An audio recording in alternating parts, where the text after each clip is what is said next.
is cooking.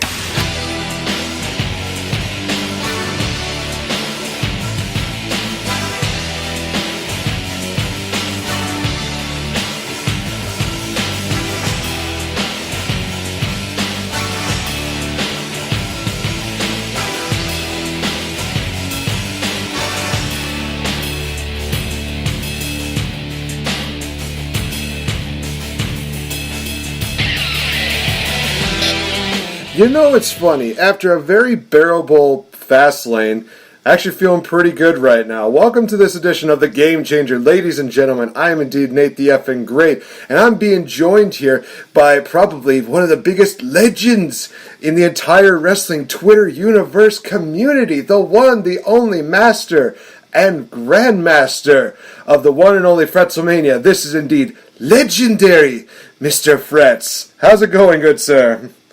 Excellent, Nate. Glad to be on again, man. Oh my gosh. I always love having you on because you always just have so much insight, so much knowledge, and you're always, honestly, I will say this, let this record state right now that Fretz is one of those guys where if he likes something, he shows a lot of support for it. So honestly, I'm going to take the time right now to say thank you for all the support that you give, listening into the show, giving your comments, giving your feedback. Always love it. Always grateful for it. Thank you so much. Just namaste to you, sir. Oh, you're welcome, man. I always like to support good oozes. Oos, baby! Alright, so guys, it is part one of a two-part deal here because we're going to be covering not one, but two different WrestleMania reviews.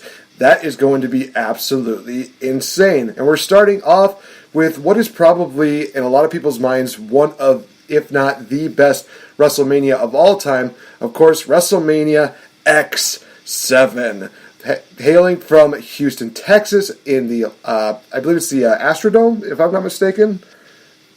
Superdome? Oh, wait. Nope, not that one, The Silverdome? Nope. Crap, nope. Okay, I'll look it up. Boy, that's next year. God damn it! Why can't we get the right one here? It's the Curse of Hogan. It's the Curse of Hogan, damn it! Oh my gosh. Just why is it that even if we hate Hulk Hogan, somehow we found a way to just like him again? And I think it's just that one moment where it's just like, okay, you can hate the guy, but just remember the fact that he called the Silver Superdome the Silver Superdome, and fans are just like, hey, Hogan, stupid idiot, it's this. Just idiot. Oh my gosh, if they would have chanted that probably would have made that. Yep, the Reliant Astrodome. There we go. Yeah. Oh my gosh. So, yep, April 1st, 2001, Houston, Texas. 67,925,000 people packed this, and along with many millions that were watching all around the world. First of all, I want to get this out of the way because I'm still super salty about this. Because yes, they announced that WrestleMania is going to be held in Florida again. So this leaves out two places that have hosted great WrestleManias, and we're missing out again. I mean, there's the Midwest area of Chicago, Minneapolis, as well as the Upper Great North of Canada getting screwed again for not having another WrestleMania. You guys had like two of the best WrestleManias though, with WrestleMania 6, 7? 6 and 18. 6 Cheap and plug, 18. I'm reviewing that in the future. Woo, baby! Wait, which one? 6 or 18? 18. Okay. I just had to double check to make sure. But yeah, it's just really frustrating that it's like, come on, give us something. Let us at least have another WrestleMania come back here instead of just stick around these safe areas just so you can pack more people. I know this is getting on to a bit of a rant, but at the same time, I have a right to be salty at this point. Sodium levels are dangerously high. Oh man, I gotta lay off the salt. Okay, so let's talk positive. WrestleMania X-7 had about, I think it was 9-10 matches? Let me double check this again. I really should have gotten these notes down before I got started, but I got the important notes, so that's what really matters. Okay, so 11 matches on the card with a pre-show matchup that featured the X Factor. Great tag team. Dealing with the X Factor. Oh my god. Pre-Uncle Cracker, sadly. Oh Jesus. I got everything wanted. Oh, man. I know you hate X Factor. Yep, they beat it. They defeated Grandmaster Sexay and Steve Blackman in the pre-show in about 2 minutes 46 seconds. You know, I did not see that pre-show deal, but you know something? It's probably one of those things where it's like, you know, if it was a great matchup, it probably would be worth noting. It's a nothing match. Like, I have it on the X-7 DVD. I've always wanted to see it because I like back in the day, like when I didn't have satellite or I could watch pay-per-view, I'm like, I'm going to watch Sunday Night Heat leading up to this. And this pay-per-view was, if you've heard some of my earlier stuff or read my blogs, all three of you, this was what's called a Dave's Basement pay-per-view, which was, my old buddy Dave. We used to get together, watch like random wrestling pay-per-views, chip in a $5 and some Doritos and pizza and whatever, and just watch. See WrestleMania 2000, and then we had like SummerSlam 99. Unfortunately, one of the first we watched there was Over the Edge. Ooh. Yeah. I'm doing an Owen Hart tribute this year. It's also going to be with blessing from the Rant Father. I want to do a rebooking if Owen Hart was alive. Ooh, man. That it might be a rough go. I did write about it, but going on here. So we have yet to mention that this was the theme song of this pay-per-view. Oh wait, whoa. Just one more fight. Limp Bizkit, My Way. Oh, that's right. It was weird because I think I remember watching the another WrestleMania X-7. It's really weird when they come out with like DVD releases and stuff like that. They always change the music. I remember watching one that had Adrenaline Rush playing as the main theme song, especially for the pay-per-view hype for the Stone Cold Steve Austin versus Rock main event. But, hearing these songs, I'm just kind of like, this is kind of interesting. Okay. Wait. Adrenaline Rush. Adrenaline Rush. Yeah. TNA. That was TNA's theme song for a while. And funny fact about this, guys, I'm going to tell you this right now. You might want to get some shot glasses ready because we're going to have a lot of fun facts during this show. Side note. There was a point during that run where Kevin Nash actually did karaoke for Adrenaline Rush for a nice wrestling-themed musical chairs deal with the X Division. Not as entertaining as the Eugene musical chairs. The Bob Barker Ric Flair version. Oh, jeez. Oh, man. Man, why must wrestling ruin a good game of musical chairs? Come on, man. Damn. And why didn't the musical chairs end up with people using said chairs to hit them with?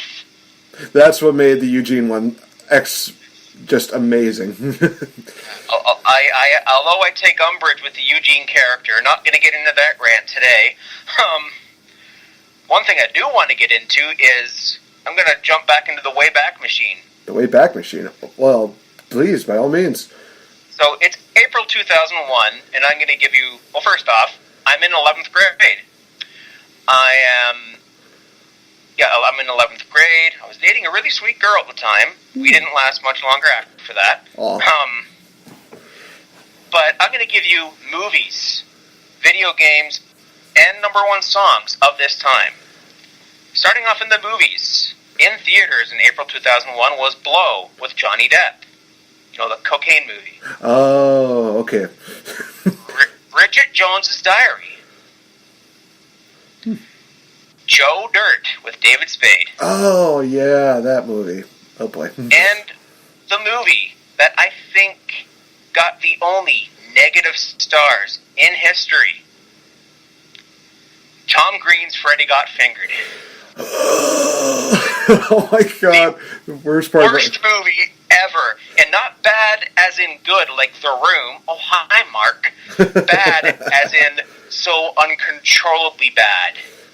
Like, my one friend sat my girlfriend and I down with this, and like her and I were just sitting on the couch, just like crossed arms, just cringing, and she's on like the other end of the couch, just peeing herself. Like, how do you find this funny? Going on. Sorry, number one songs of this time: "Butterfly" by Crazy Town. Oh, nice. And a little bit of "Angel" by Shaggy. Life is one good, party when the still young. Oh. Who's gonna have the back when it's all done? Okay. And a guy named Raynon singing the "Girl, You're My Angel." This isn't karaoke. And video games. Star Wars Episode 1, Battle for Naboo. If anyone remembers that. I think I do, actually. And to cap it all off, the PlayStation 1 graced us with Simpsons Wrestling. How fitting. It all comes full circle. Let's just say... once again! Whenever we need something to come full circle, we just bring in the Simpsons, because why the hell not? Oh, yeah. And before the first match, I have to mention, it is brought to you by the letter P. Spoiler alert. P is in pissed off. Nope, not quite. No. Alright, so first matchup we have on the card starts off with the Intercontinental Championship. We have Chris Jericho defending against the commissioner at the time, being William Regal. I just want to state this, that I have this noted down as one of the most physical but yet entertaining hype packages probably of all time, because of course William Regal, he's coming out just like, hey, welcome you to the Regal regime. Jericho just, of course, being Jericho, being the dick that he is, just says, good God, Regal, would you just please shut the hell up? Also, shout out to the people that actually had a shut the hell up sign in the crowd. That was awesome. But yeah, basically Regal just decided, you talk bad about me, I'm going to stick some people on you. You have Right to Censor, the Dudley Boys, all these people attacking Chris Jericho. And how does Chris Jericho respond by that? He's just like, you know what, I'm going to put a nice little special ingredient in the lovely commissioner's tea. And like Mr. Fretz said, this match was brought to you by the letter P. So, of course, this leads up to the match at WrestleMania. Honestly, this is a really good match to start off the pay-per-view. There's a nice little moment where Jericho does a jumping leap on the outside. Thought that was really good. William Regal actually pulled off a Dean Ambrose turnbuckle-like deal, where Dean Ambrose does a deal where he runs towards the turnbuckle, bounces off the bottom turnbuckle, and then just charges. Regal kind of did that, which I thought, okay, that's cool. Jericho had his shoulder worked on throughout the match to set up for the Regal stretch. Beautiful German suplex cell by Jericho, I believe it was.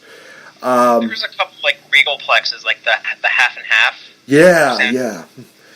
So literally, you want to see, definition of Suplex City. You got Chris Jericho versus William Regal right here. Plus one other matchup, we will state that a little bit later on. Regal tried to use the steel turnbuckle exposed to hurt Jericho, and also did a double underhook superplex, which was awesome. And this was beautiful, in my opinion. Chris Jericho went for the walls of Jericho. Regal countered it into the Regal stretch attempt, which I looked at and thought, whoa, that's amazing. Why haven't we gotten more matches like this? Just love the technical style that they throw in here between Jericho and Regal. But, this would have been probably a good start, but then we have another matchup again that kind of almost takes it. Also, Regal, holy crap, his red chest. My God, those chops. Oh, Jesus. It was just absolutely insane seeing how almost beat red Regal's chest was. I almost could say that I could relate to that because I went to Chop City. Also, side note, Dave is going to Chop City at WrestleMania week, so be sure to tune into that video. I was going to ask about that, man. Well, you got your God answer. have mercy. And the funny thing is, we actually talked about this last night. I said to him, I'm going to kind of train a little bit, and he basically is just saying, give me all that you got. And I'm just like, no problem, dude, from one brother to another. So be prepared for me to not hold anything back when it comes to Dave. Before we get into the finish, anything to add, Mr. Fretz, when it comes to this matchup? I actually do. Well, some of it's kind of all over the place, so like my notes are as usual. But I just loved William Regal just using all the British words like, besmirch and toe rags, and I just got to give a shout out to Brother Martin there. I think he's our resident, not resident royalty like this guy, but our resident British royalty, Martin, in the Patreon chat. It's something that's going to be in the future here. I liked the, although it was one of the most dumbest random matches, but I just got flashbacks of the Duchess of Queensberry match at Backlash. Oh, jeez, I remember that. It's like some dude dressed up as a Duchess, and I liked leading up to this feud. We had Chris Jericho dressed up as Doink Bra, making Regal cry, bra. If anyone gets that Doink Bra reference, you get a can of Coke. Okay, someone does. Lovely. I just liked everything about this match. It was kind of smart how we had the shoulder work done, so you can't really lock in the walls of Jericho. So that's good psychology, and a bit of, I don't want to say irony, but it's a bit of a nice coincidence that William Regal is challenging for the Intercontinental title at Wrestlemania X-7. Mm-hmm. The following year at Wrestlemania X-8, he is Intercontinental Champion. That's right. I remember that now. He defeated Edge for the title and then started using, the power of the punch, and he would hide the title, in his tights and his boots, or pull off another one in the turnbuckle, or just find ways of doing, old school, 60s, Dick the Bruiser heat. It was, but William Regal, criminally underrated, and how is he not in the Hall of Fame? Gosh, I think that this year should be the year that he gets into the Hall of Fame. I mean, they have so many people already in right now, like DX, Honky Tonk Man, Tori Wilson. No. But I do think that William Regal is long overdue to get into the Hall of Fame. If I had to choose between him and Christian, I would have Regal first, then Christian go. Just because William Regal has done so much for the company, he's done so much for the business. Even at the age that he gets at, he still is as fresh as you can imagine back in the day. And that says something. That says that he takes care of himself very damn well. Oh, absolutely. And put them both in at the same time, maybe. I've looked at some people who were proposed for the rest of the Hall of Fame this year, and it's just, yeah, okay. One of them is going to be in the next match, so we don't need to go there yet. But right. I'm not going to get into the Honky Tonk Man rant here, but. Yeah, don't worry. Yep. There will definitely be a time and a place for you to do that, because I've had my fair share of rant with that too. So. Oh yeah, and just I like Regal was just working everything over, old school, and this match was this old school British stiff, and Jericho is a kind of guy who would just say, "Okay, you can bring it, come on." Yeah, definitely. So Regal basically had the exposed turnbuckle used against him. Chris Jericho would do the bulldog and then followed up with a suplex, which was kind of weird. But then again, I think he was just trying to get the right placement for this. Yep. For the finish, which was the Lion Salt. Jericho would pin him 1, 2, 3. Jericho retains the Intercontinental Championship.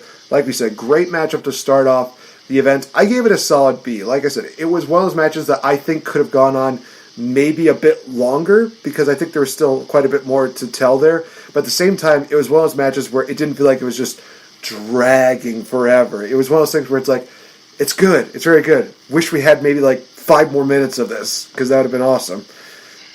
Probably would have bumped it up to an A-. An A- player. That would have been amazing. Your thoughts on the match? Phenomenal. Great way to open the match. I did.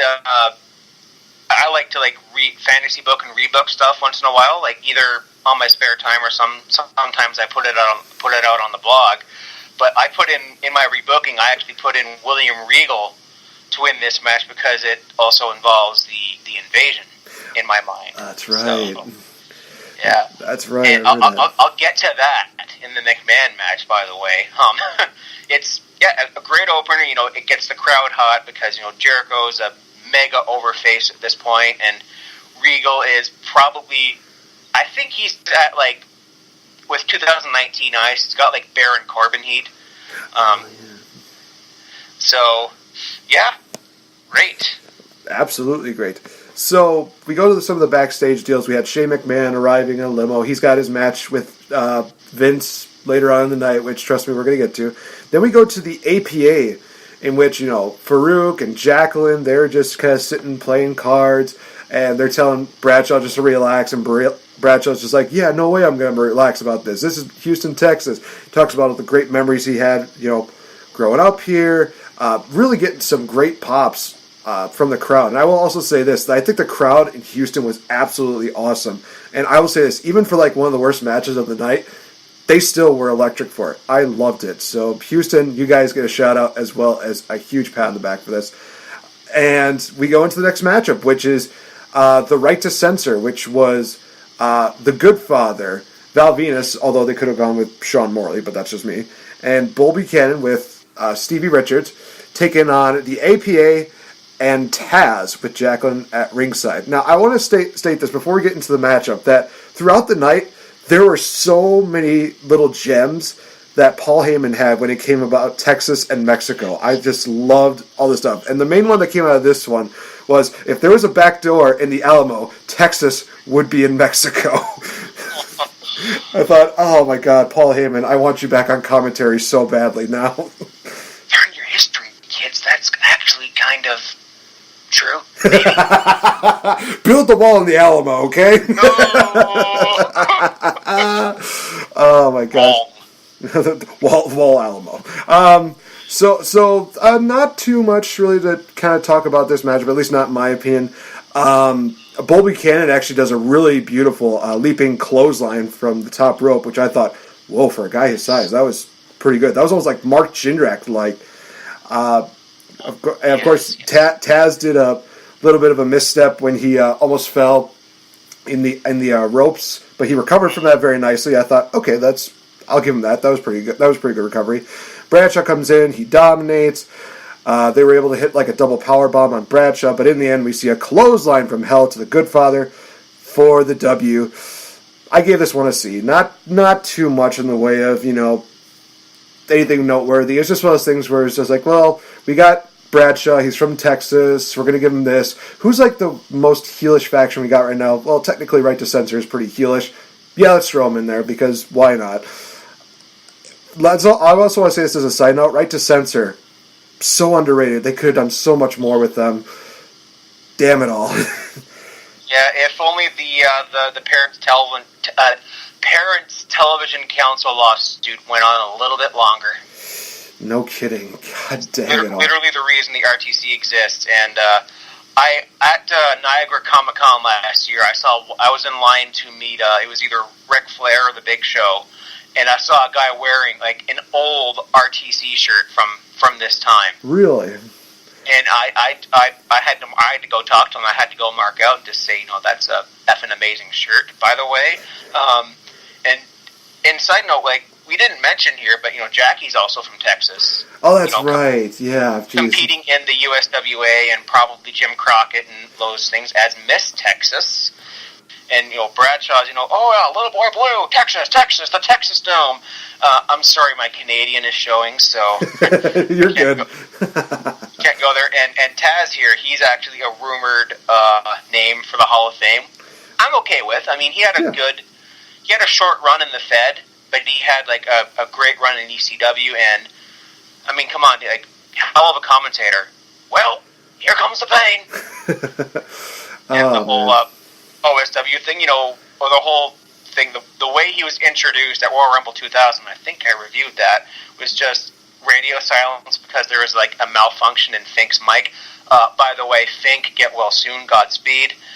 It was just JR, like, King's like, look, JR, look. Then finally, after he gets introduced, reach careers! And if anyone's a Botchamania fan, Yeah, speaking of Botchamania, I'm sure they had a field day yesterday with Fastlane, especially with the women's matchups. But we're not going to get into that because that's for a different time. Yeah, like I said, it was a pretty average match. C, nothing too exciting. We then go into another backstage segment with Trish Stratus wheeling drugged-up Linda McMahon down the hall. They're meet up by Stephanie McMahon, who does this weird kind of, hair down, frizzy deal, which I'm thinking, what the hell is this? Perm. Yeah, the perm. Early God. 90s perm. God. Just pripped up hair. Looked like a bitch. I wanted to say something else, but I'm like, wait, no, this isn't a British podcast. I can't say that word. It's one of those things where it's just like, you know what, there's no other way of putting it. She had like a diamond embroidered Daddy's Little Girl on her back, which, let's face it right now, that there's so many things that Chris Jericho could have said during that time. Anyway, I have it in my notes here. It's funny. It says, Stephanie taunts drugged up Linda, tells Trish to do what? In which basically this is really weird because basically she talks about how, you know, we're going to need like champagne for the celebration, and then she needs like the ice crushed up to use her hands. Cracked with a spoon. It's a way to prepare ice, I guess. It's just you get like a whole cube and you just like whip it with a spoon and it just puts them into little shards, I guess. It's rich people. Yeah, it was just one of those things where I'm like, what the absolute hell is this? I don't understand. It's just really weird. It was basically like a soft core deal. Let's go to the opposite end of the spectrum because we're talking about the Hardcore Championship. And what the absolute fuck is this? So basically, we have Raven defending his title against Kane in the Big Show, which honestly, I do remember this matchup. Yes, Fretz is doing the whole Raven deal. I love it. I'm kind of marking out right now. Man. It's one of those things where I remember, I think early on, where I think when the Undertaker was doing the whole deal, keeping like Stephanie like held hostage, stuff like that. One of the things that he asked was, Kane wants a match with the Big Show at WrestleMania, and Regal's like, okay, you got it. So it's one of those things like, okay, so this kind of steams off of that. Now they're just putting Raven in there because they got nothing for him to do, I guess. I don't know, but one of those things where it's like, you know what, I'm not going to question it because this matchup was really good. I will say this. This is probably the second time where I'm just like, oh my God, help us. This was good. Yeah, basically we have Kane and Raven. They start up alley against each other. Then we hear the, well, my voice just cracked a little bit. We forgot, I loved Raven coming out with like his shopping cart full of goodies, and I'm instantly reminded of my celebrity lookalike Bubbles from Trailer Park Boys. He's like, a trailer ain't no place for a dope tent, Ricky. I'm gonna get these empty beer bottles. Fucking beer bottle kids throwing shit at the trailer park. Like, take a look at this face, everybody. Although this is a Skype call and nobody can see it, and look at Bubbles. The resemblance is uncanny. I'll take it. Shout out to Bubbles. Not Bubbles from the Powerpuff Girls. That would be weird. Although shout out to Bubbles from the Powerpuff Girls because you were adorable. Anyway, so yeah, basically Big Show comes out and he's just like, just ready to go. And then he gets Raven thrown at him. He's about to do the final cut. Kane's just like, yeah, no, I'm going to fly on you. And basically it seems like it's just mainly Big Show and Kane just beating each other up, and then Raven gets involved. He gets thrown around a bit. He gets thrown through a window. That was a really hardcore spot. Then there comes a moment where Big Show tries to lock Kane out of like this chain link deal, random thing in the backstage area. And I think that there were two moments where this happened because Kane, I literally have in my notes here say like Kane like F this door. So it's just one of those things where it's like, yeah, this is like 1997 Kane, just like, screw this door, I don't care about it. What the fuck?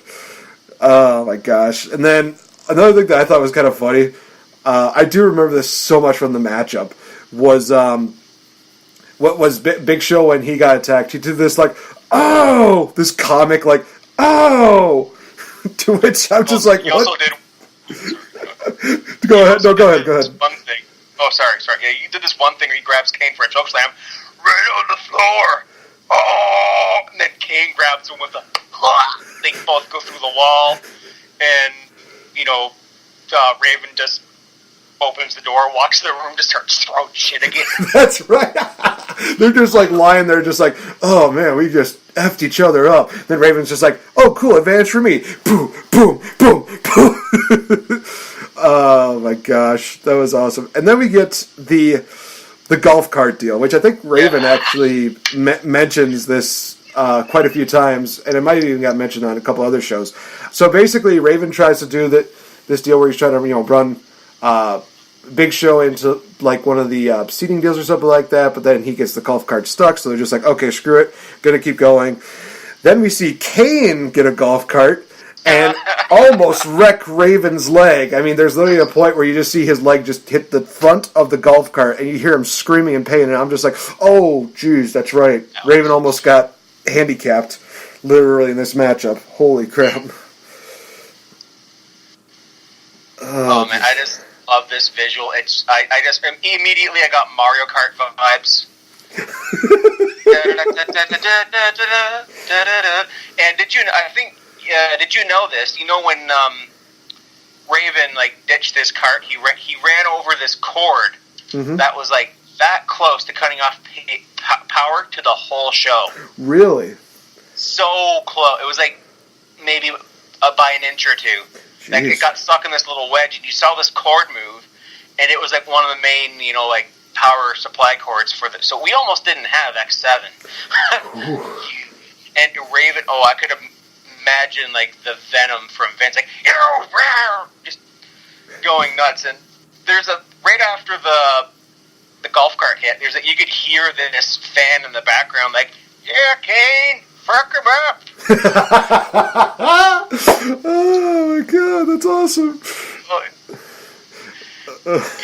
Easter eggs, and just Jim Ross, like they go on the snack table. Oh no, there goes the Snapple. That's my favorite kind, peach. Wrestlemania is brought to you not only by Snickers, crunch this, but Snapple. Brought to you by the letter P for Peach Snapple. Ah! Oh my god, that'd be amazing. There's also a point where like the match charts, the ones they have like back saying like, okay, this match is going this time, this match is going this time, blah, blah, blah. That gets obliterated. They have their fight on the stage. Show looks to basically throw Raven off, but then Kane's just like, yep, nope, kick you both off, you fall down. And then Kane's like, you know what, I'm going to pull off a Randy Savage deal. Does a flying elbow to, I believe it was Kane, and pins Big Show to win the hardcore title. Honestly, this was one of those matches where you look at it on paper and think, this is not going to be too good. But it was a lot better than even I remember watching it for the first time. I just remember like those couple comedic moments, but now looking back, I'm like, holy crap, this was a really good matchup. I mean, you have the hardcore element to it. Kane and Big Show held their own again.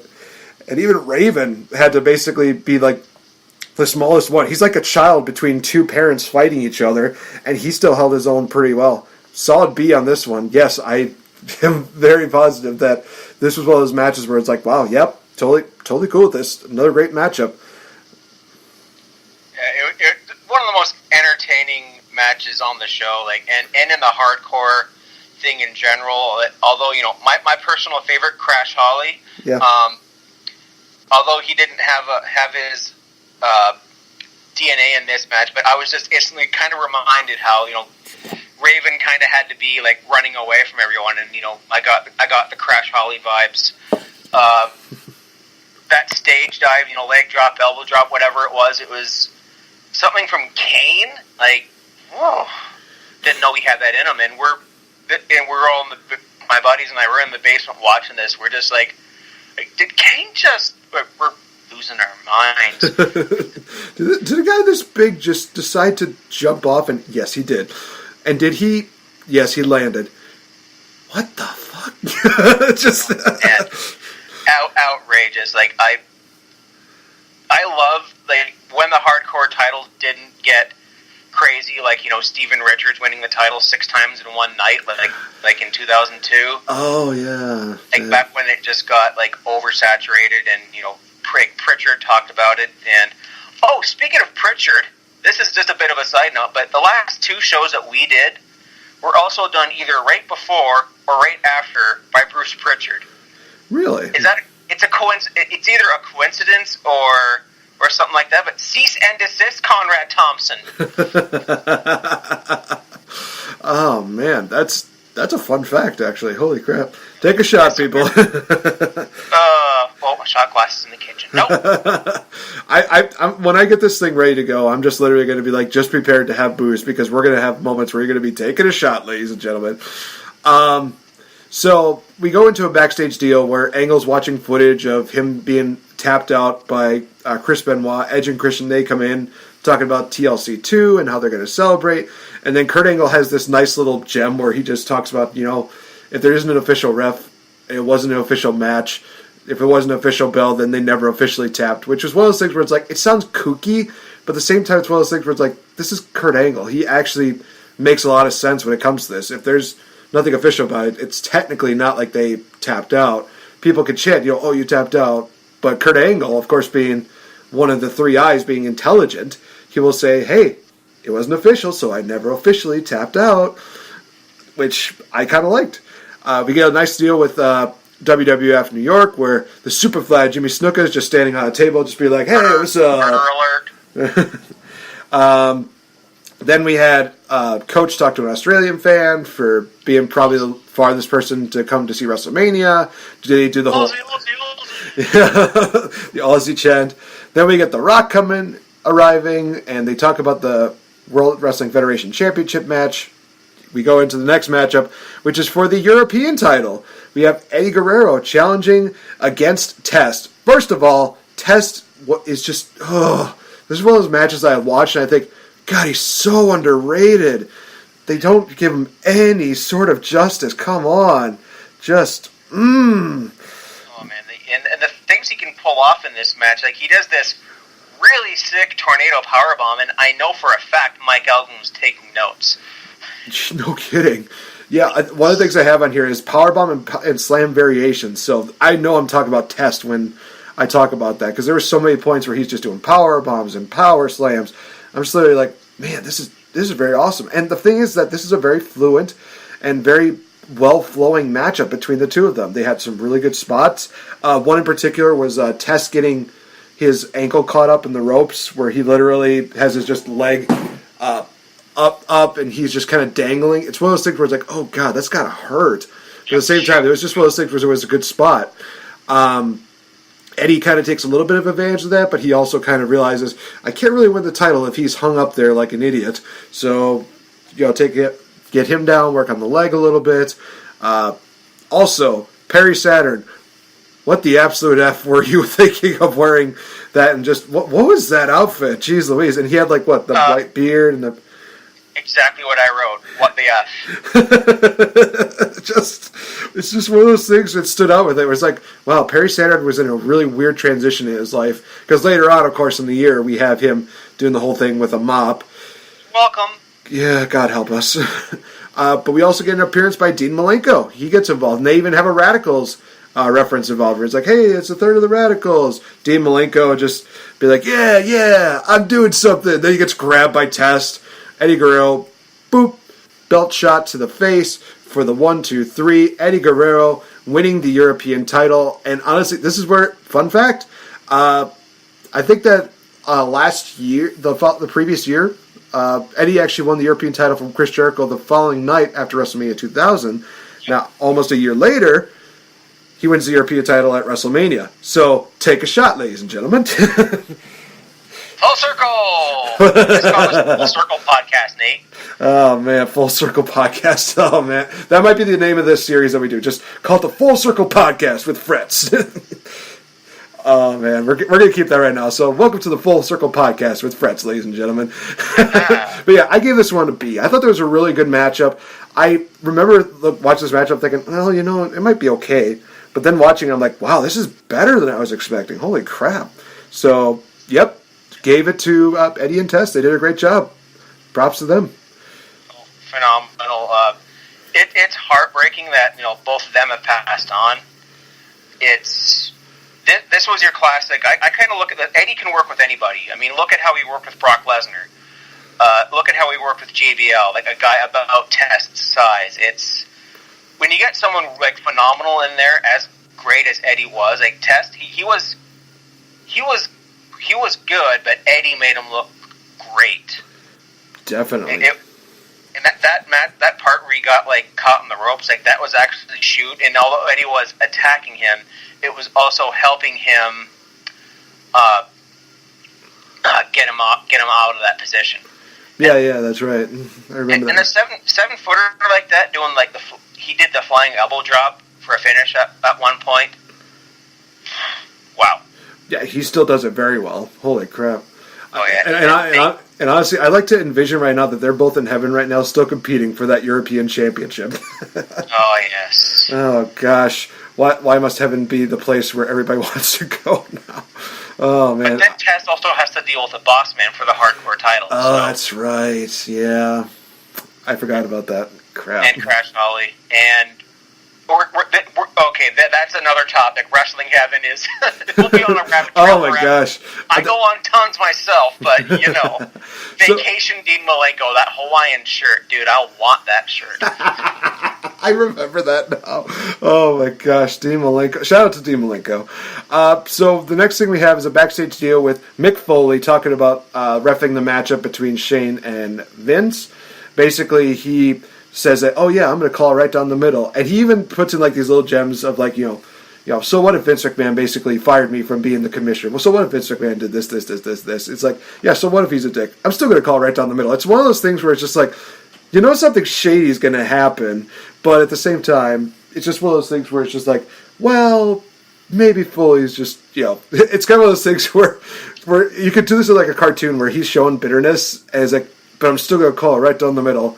And there's that one character that's just like, okay, good luck with that. It just walks away. It felt like one of those moments with Mick Foley. Just no cheap pop though. He means business. No cheap pop. That's right. He talks about he does a Houston, Texas cheap pop. Love it. We get Stone Cold Steve Austin arriving, and JR really hitting heavily. It's just like Stone Cold feels like he must win. He must win. Which, trust me, when we talk about the package, we'll talk definitely about that. All right, let's get into talking about probably one of the best purely based technical matches of the entire night, if not one of the best in all of WrestleMania, that being Kurt Angle versus Chris Benoit. Let's start off with the fact that they started off with just a couple of like wrestling, mat wrestling type deals, and even after they did the whole break deals, the crowd was just into it. They were into it. They were just like, oh yeah, cool, we're getting actual wrestling deal. We're getting this here. Yeah, this is really cool. This is getting really cool. They kind of just do that before they get into the actual technical sides, which is, the slams, the suplexes, all that kind of stuff. Of course, the main thing being talked about here is each of them trying to go for their submissions. Mainly starts off with Benoit trying to get the crossface in, but failing, and Kurt Angle's able to counter. Kurt tries to go for the ankle lock, but then we see Chris Benoit locking the ankle lock on Kurt Angle for a while, which I thought, oh, snap, that's cool. Kurt Angle gets out of that, and then Kurt Angle locks the crossface on Benoit, who gets to the ropes. Really good stuff there. But then the referee goes down. Chris Benoit locks in the crossface on Angle. Of course, he talks about the whole deal of, not being official. Angle taps out. Referee, he's down, doesn't see it. So we think, hey, Benoit's got this one. But, of course, that's kind of like the highlight. That's kind of one of those things that happened during these years, like later years of Chris Benoit, where he has the match won, he's got the person tapping out, referee just decides to take a nap. That's really kind of what I see throughout a lot of these deals, because the two prime examples are this one here, and then his U.S. title match against Eddie Guerrero at Vengeance 2003, where it's just literally like, where's the ref? Where's the ref? Of course, they get the referee revitalized. Kurt Angle's able to sneak in a bit of a low blow. They go through a couple rolling deals, but then Angle does a nice roll-up using the tights and picks up the victory on Chris Benoit.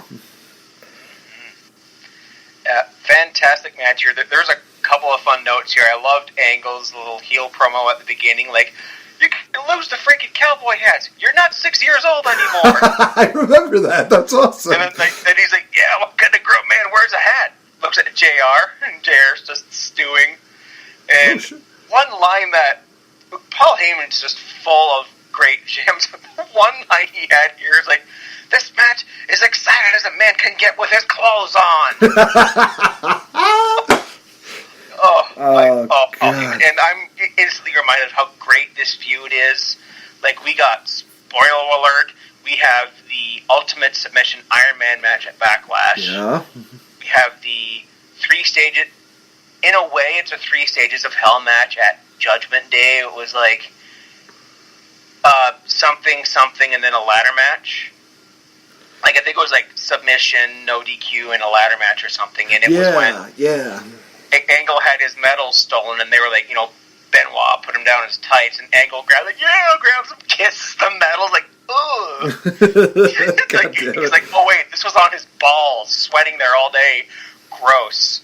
And just, I'm reminded of the dungeon, right? Like the Hart family dungeon here with all this shoot wrestling and everything. I can imagine Stu just sitting in the corner going like, yeah, just stretch him. And yes. Prost, you have this, 2 of these guys you didn't F with, ever, backstage. Like, if you eat chicken over one of these guys' eggs, you're going to be doing 1 million squats in the hallway. Yeah, no, I definitely do agree with you there. Holy crap.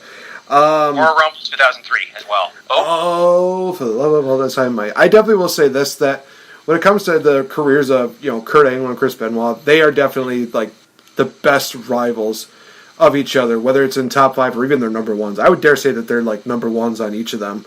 Yep. Some people would probably, say, like, oh, what about Brock Lesnar? It's like, Brock Lesnar was kind of like the guy that brought in the power, but you want to talk about, like, pure wrestling, pure technical deal, nothing better than a Kurt Angle-Benoit match. And I guarantee you, like, any one of those matches, whether it's on a Raw, on a SmackDown, on a pay-per-view, always worth watching. So, yeah. Benoit and Jericho, honorable mention.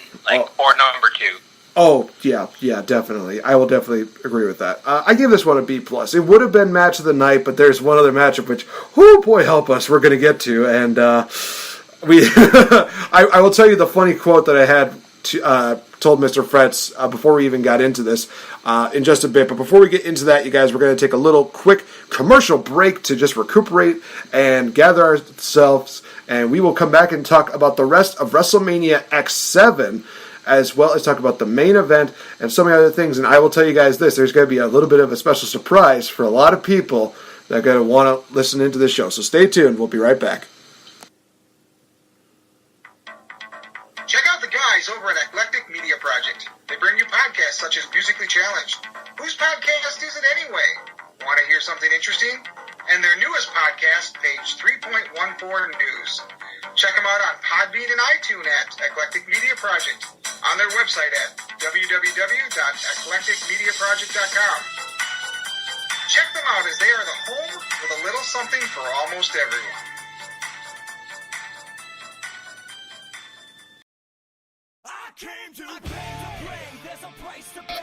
Hey guys, this is Nate the Effing Great. Hey, have you ever wanted to be a champion but can't seem to really find the money and the time to get a championship belt? Well, you know who's a really good friend of mine? AJ from AJsBelts.com. These guys have a large assortment of championship belts, from classic belts to the modern day belts to championship belts you would not even believe. And guys, like I said, they work with you very well. With an awesome layaway program, there is no way that you can beat these guys' prices as well as these guys' deals, especially when you can give them a little bit of money every now and then until you can get that championship gold. Coming from a guy who's a champion and a game changer, I'm indeed Nate the Effing Great. I'm representing AJsBelts.com, proud friends of the Game Changer Podcast.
Once again, ladies and gentlemen, like I've always said, awesome theme song. Too bad it's attached to a really bad wrestler. And I'm talking current and modern day Baron Corbin, not NXT Baron Corbin. NXT Baron Corbin was the shit. Welcome back to this edition of Full Circle Podcast with Fretz. It is time to continue talking about Wrestlemania X-7. And guys, before we get into that, a shout out and a huge congratulations to the newest inductees into the WWE Hall of Fame, Harlem Heat, Booker T, Stevie Ray. They're going to be inducted the night before WrestleMania. Well deserved. They are a great tag team. If you haven't seen any of their matches, definitely check them out, whether they're taking on the Outsiders, the Steiner Brothers. Really good stuff there. You definitely need to check them out. So shout out to them and congratulations on being the next inductee into the Hall of Fame. And Booker T is now a two-time WWE Hall of Famer. Can you dig it? Sucker! Like, sucker! I even made this joke when we were kind of off the air. I said that Booker T needs to do a deal where in his packaging deals, they should have deals where he's like, something goes on for wrestling, something goes on for appearances. Then there's like another little package there that says induction into the 5-time club. That would just be one of those things that I think should be profited by Booker T. And only Booker T can do it. Just like Oscar can only do personalized raps. Shout out to Oscar. Really awesome dude. Oh, man, on this. Well, it's funny because I met Oscar twice, and I gave him the inspiration to actually sell personalized raps during Starcast. I'm pretty sure he probably took that sign away after I left, but it's one of those things where it's like, I still like his raps. They were pretty good. So he made a rap for me, and of course you can definitely check out that video on YouTube. I have that uploaded there. It's pretty awesome. Got to incorporate that as well as the pictures from Starcast. Just absolutely wonderful. And for those that are going to Starcast this year for Double or Nothing, have fun, you guys. It's going to be an absolutely awesome experience. But, of course, we have to continue talking about WrestleMania X-7. We had Kamala terrorizing William Regal a bit after basically being talked about his match. Kamala, of course, being a part of the Gimmick Battle Royal later on in the night. And we have, of course, Angle talking about the match with Chris Benoit, where he basically makes it seem like, oh, well, I did it. I beat him. Then Benoit's just like, you know what? I'm just going to attack you, lock you in the crossface. Once again, unofficial tap out by Kurt Angle. I feel like that needs to be a saying. That's going to be my thing. It's just unofficial tap out. Hashtag take a shot, ladies and gentlemen. Fun fact, Chris Benoit has probably made people tap out unofficially more than officially. So obviously now we go into the next matchup, which is for the Women's Championship, in which we have the Right to Censor's Ivory taking on the future Hall of Famer, Chyna. And this matchup is basically based on the fact that Chyna had her neck broken by the RTC. Ivory wants to just end Chyna's career at WrestleMania. Chyna wants her redemption. This was just one of those feuds that had a really good story going into it. Match itself, nothing really too crazy. I did like how it kind of starts with Ivory kind of clutching onto the belt like it's her baby. She's like, no, I don't want to do it. I want to put it on the line. Referee kind of has her back turned. Ivory attacks Chyna from behind with the belt, kind of beats down on Chyna's neck just a little bit.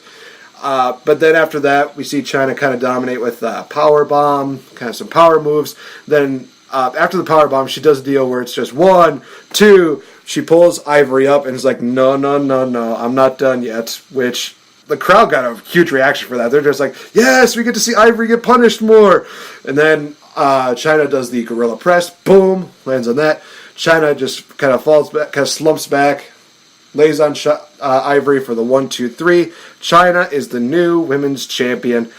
I gave this one a B-, mainly because of the fact that it was one of those things where I thought, okay, story is pretty good. Match itself had to go in that direction with a Chyna victory, but it's one of those things where it's like, it works because, Ivory's kind of the champion that she's trying to make it like all wholesome and clean and blah, blah, blah, blah. So it's kind of one of those things where it's like, you kind of want the villain to basically either get beaten down decisively or get beaten down, by a very dominant performer, and that being, of course, China. So it kind of was one of those things where it's like, okay, at least they didn't have it where it's like a complete squash, like Cena versus Brock Lesnar. At least Ivory got some momentum in. But then when Ivory made a mistake, China took advantage. She picked up the victory. She gets the belt. I still enjoyed this match. It was one of those things where it's like, okay, storyline-wise, good. Match itself, not the best, but the payoff was absolutely worth it. Yep. I don't have much written down for this match, but I was just reminded when you said the whole wholesome thing is that JR often referred to Right to Censor Ivory as the Lilith Crane of the WWE. Ooh, jeez. Yeah, let's not move on from there. If you know who Lilith Crane is, A, you're about as old as me, and B, yeah, very fitting, like, very look like her with the hair up and everything. But yeah, great, like, it was just a squash, I thought, and, you know, it was great to see China get, you know, comeuppance on Ivory, like, everything from, like, the, quote, air parentheses, broken neck, to this, you know, I think they had a match at the Rumble where China does that handspring elbow that literally every woman did after this, and then, you know, hit your neck on something, and she's, in a neck brace and crying, and I'm like, okay. Yeah, comeuppance here, and I'm sad that she didn't last long after this, but... yeah. I mean, this is one of those... Definitely. She definitely deserves it. This is one of those things where it's like, you know, yes, she had kind of a very lackluster match here, but I think the matches got better after this matchup here, because we, of course, have to talk about the fact that later on, she went on and had a really good program with Lita, and I think it was Judgment Day, if I'm not mistaken. Yep. So that was one of those things where like, hey, that's pretty awesome. And then, of course, you know, she left the company, and they had to vacate the title until Survivor Series, which was kind of interesting, you know, weird way, I guess. But anyway, we go into the backstage deal in which we have Vince and Stephanie. They're taunting Linda some more. Trisha's, of course, being told, hey, when Shane McMahon is completely immobilized, bring Linda out so that way Vince can, you know, savor the moment and beat him right in front of her and blah, blah, blah, blah, blah, that kind of deal. So we go into what I call the McMahon street fight. Of course, we have Shane McMahon battling against Vincent Kennedy McMahon, in which the main backstory behind this is the fact that Shane wants to basically beat the living hell out of Vince McMahon for basically trash talking and destroying his mother. The other thing that came here and which started planting the seeds for what will come later on in the year, of course, is the fact that Shane O'Mac purchased WCW under Vince McMahon's nose. So during this deal, we have Howard Finkel make the announcement that, hey, he is the he is the owner of WCW, and they even had some WCW wrestlers in the Skybox, which was kind of an interesting deal. They really didn't do anything, but it's one of those things where it's like, okay, he's got some he's got some support. That's kind of cool. I do love this that I didn't notice this until watching it. Shane's jersey on the back has a deal where it says, Vince, we have a problem, X-7. So it was one of those things where I was like, oh, that's cool. That's like combining so many different references. That's smart. Oh, I did not know that. And I thought it was strange, but we had No Chance play twice. This that was weird. Right before Here Comes the Money. Like a month before, not even. Really? Yep.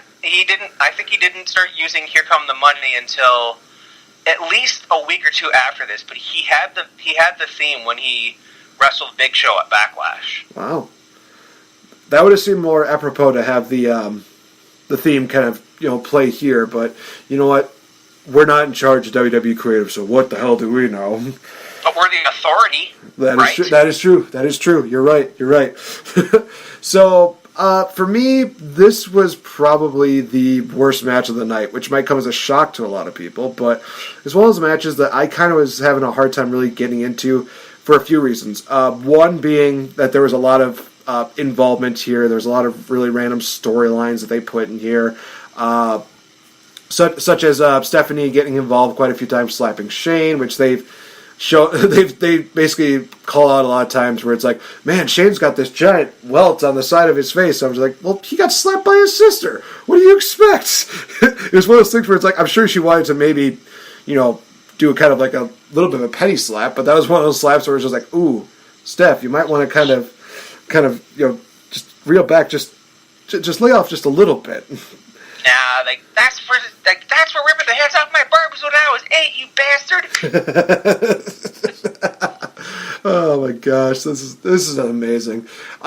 So basically, we do get a little bit of like the hardcore deal. Shane does a really cool baseball slide to Vince McMahon on the outside, a great flying clothesline. He does the signature Shane McMahon elbow drop from the top turnbuckle onto Vince, but Stephanie pulls Vince's off. So Shane, of course, what is he? Immobilized. Ding, ding, ding. That's the magic word. Here comes Trish with Linda. And, of course, Trish is basically just checking on Vince saying, oh, are you okay? Are you okay? Are you okay? And then she does a little thing that I really love. And when I see this, I hope to God she does not do this to me at WrestleCon if I meet her. She does the classic smile, slap in the face with the face of dismay, which was awesome.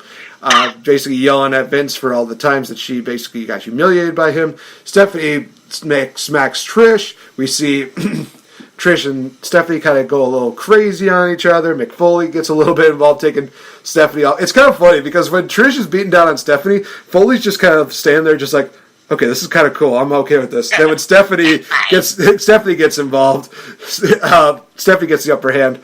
Mick Foley just grabs her and is like, no, get off. And then, of course, she slaps Mick, which is one of those things that is like slapping in the face of the devil, because then you have Mick Foley just give a look. Stephanie runs. Trish runs after her. Vince tries to go after Linda. Foley's just like, oh, you do not touch her. Vince attacks Foley. Then Vince brings Linda into the ring to watch Shane get beaten down. Then we have the incredible moment of Linda standing up from the chair and basically give the low blow to Vince. And then we have the coast to coast from Shane to give him the victory. Shane McMahon picks up the win on Vince. Like I said, the interference kind of killed it for me. There's so many of these other like random stories that just kept getting involved. It's just like it takes away from the match. I gave it a C-. Like I said, it was kind of the worst match of the night. I remember thinking back, oh, this is kind of cool. But I think also we've been so used to seeing Shane McMahon doing either the coast to coast or the elbow drop now. That's just kind of one of those things where it's like, well, what else can he do? So maybe there's something else during these times where he was actually better. It was just kind of like, no, this is kind of at his weaker points. Okay. Well, for this one, I would disagree that I don't think it's the worst match of the night. I mean, it's not good, but all those little stories that we're talking about here, I think they came full circle.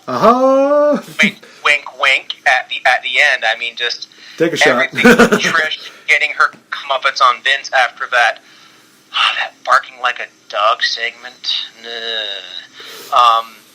We have just everything with Foley, and Foley's past with Vince. And when I saw that slap in the corner with Steph to Foley, I'm immediately reminded of Raw from 2016, like when Foley was the GM, and just everything. Vince, just everything. You could see when he was going to bring in Linda into the ring, he just like goes to her like, "You bitch," like to his wife.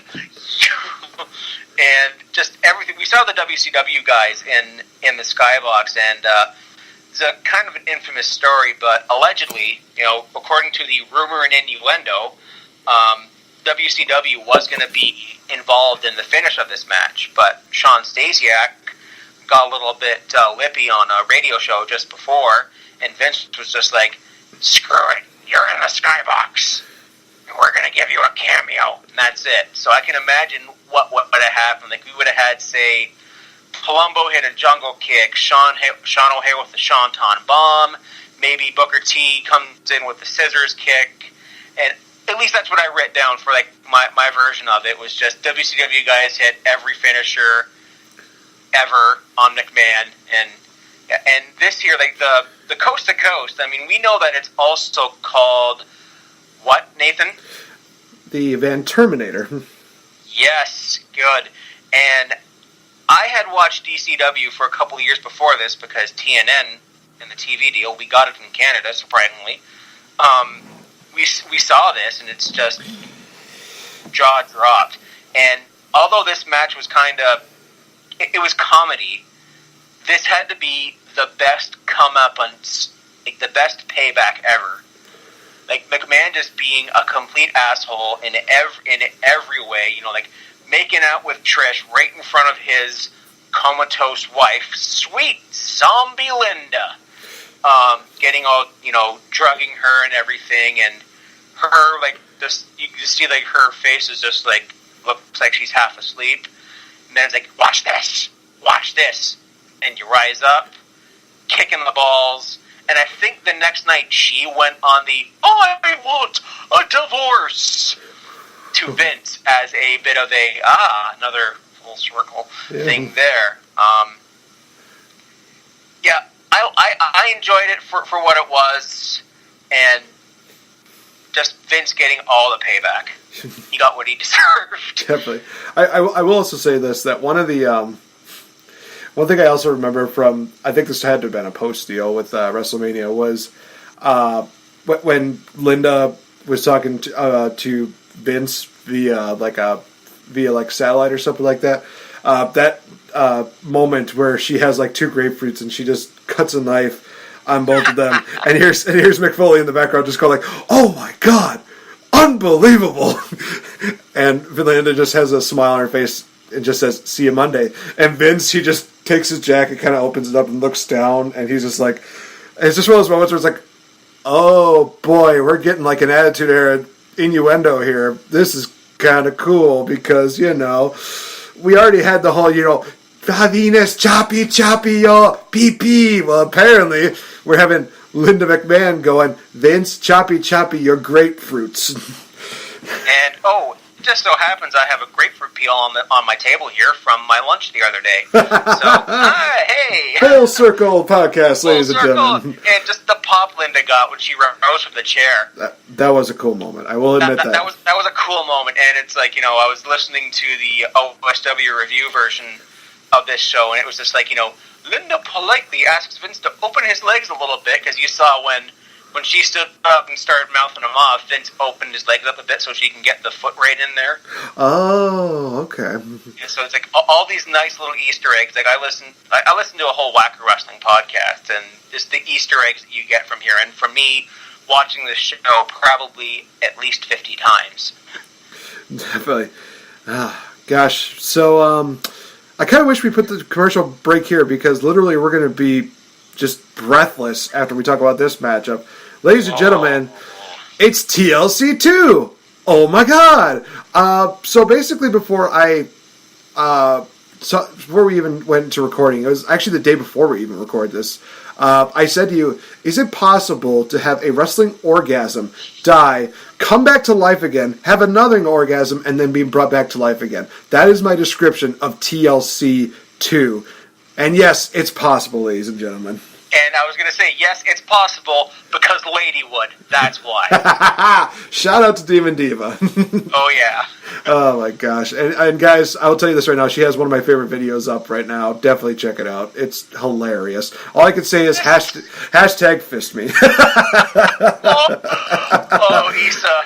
Oh, man. So, let's talk about TLC 2. We have the Dudley Boys defending their tag team titles against the Hardy Boys and Edge and Christian. We've seen TLC happen, technically only one other TLC match happened at the SummerSlam before, but the previous year we had the Triangle Ladder match, which they incorporated tables and chairs into a ladder match, which was unseenable. But then, of course, they went to SummerSlam, had the first TLC. This is TLC 2, where they're just like, okay, let's see if we can, you know, do better. And I think they definitely did accomplish that. We had, you know, the Dudley Boys, the Hardy Boys, Edge and Christian basically putting their bodies on the line. When the ladder came into play, that's when you know shit got real. After a while, we see a couple of random characters that people might remember or know. First one being Little Spike Dudley. He comes out, and I just love his face when he's coming down. He's kind of like got this like grumpy face, like he grabs Christian, and he grabs Edge first. I apologize. Does the Dudley Death Drop, and then he does the same thing to Christian through a table. This kind of gives the Dudley Boys and the Hardy Boys a chance to kind of go at each other. But then who comes out? Why, it's the War Machine. It's Rhino. Gore through the table on Matt Hardy. But you know what? It really wouldn't be a complete matchup unless we had a little bit of TLC in TLC. Enter in Hall of Famer Lita. She gets involved in this matchup, and she has quite a way with a lot of the men. Holy crap. Phrasing. Go ahead. I was going to say, right from that part, phrasing. I'll get into my notes here, but when we're talking about Lita, okay, here's a nice bit of foreshadowing. JR says a line here, Lita jerks Edge off the ladder. Okay, we're foreshadowing Matt versus Edge. Oh dear God, no. that's years later. That's years later. Let's not go into that deep dark realm yet. So yeah, we get a lot of deals where Spike Dudley and Rhino and Lita they get to have their way with everyone. Lita breaks a chair over Spike Dudley's head. Then she takes her top off. Yes, it's worth noting because Paul Heyman has this beautiful line of "Take it all off, Lita. Take it all off, Lita." And what does she get? A 3D for being just so freaking hot. Dudley Boys, you guys suck, but also shout out to the Dudley Boys for for being amazing. During this matchup, we see just tables, chairs, ladders, just everything going absolutely crazy. And fun fact that we kind of wanted to mention on this, one thing that Chris Jericho mentions on his podcast, it was Edge that mentioned on Chris Jericho's podcast, is that Devon is not good when it comes to heights. He actually didn't like it. There's a moment where him and Christian, they're kind of they're dangling from the wires that are holding up the belts, and Christian's doing like a little kick there. And I think Edge said that Devon was screaming to Christian, "Jay, don't kick me, man! Don't kick me, man! Don't kick me, man!" He just does not want to go down. But finally, he goes down. Christian goes down too. It's just one of those things where you watch the extreme deals that happen here. It's like, oh my God. Jeff Hardy takes out Spike Dudley and Rhino with a Swanton Bomb through tables. A little bit of a better one than what we saw at WrestleMania 33? Yeah, 33 with Jeff Hardy in the bar. Because I think I remember correctly, he only got Cesaro and he kind of missed a bit of Sheamus. But it was still one of those moments where it's like, God, this is going to bite them in the ass later on in their career. Then we get the classic moment of Jeff Hardy dangling from the wires where they're holding the belts up. Edge is up on the ladder, and we get the spear from the top rope onto Jeff Hardy. And fun fact, what happened here, Mr. Fretz? Well, on this big spear, Edge actually gave himself a bit of a stiff DDT here, too, when he did that. It's kind of one of those things where it's like, okay, this might explain why he had neck problems about a year later. Yeah. Having a fused spine myself, ugh, goosebumps, cringe. See, now it's kind of one of those moments where I will watch it and I'll just be like, oh God, that's right, he did a DDT to himself. Ouch. Edge. Slow-mo that next time. Oh God, I don't want to, but I'm going to have to one of these days. God damn it. We get a moment where Bubba Ray and Matt Hardy, they get taken out. They get tossed off a ladder and sent through a bunch of tables. That was a pretty intense moment. Oh, dear. Ooh. That was stiff. Every time I hate heights myself. Every time I see that spot, it's total. It's terrifying. It really is. You're not even in the matchup, and you kind of are scared for these people because they're putting their bodies on the line just to put on a high-quality matchup, which they do. Oh, my gosh. Anything else that I kind of missed during this matchup? Well, we have the first use of the new Dudley Boys theme, Get the Tables by Saliva. Oh, really? Fun fact, Saliva performed at WrestleMania X-7, as did Drowning Pool, which is something I'm going to, I'll cover that. We had Christian's douchey shades, the circumference of which got bigger and bigger as he went on in his heel run. It kind of shows the representation of his ego. Yes. I really enjoyed that. The event Omega by the Hardys, the leg drop splash combo from the dual ladders. Oh, yeah.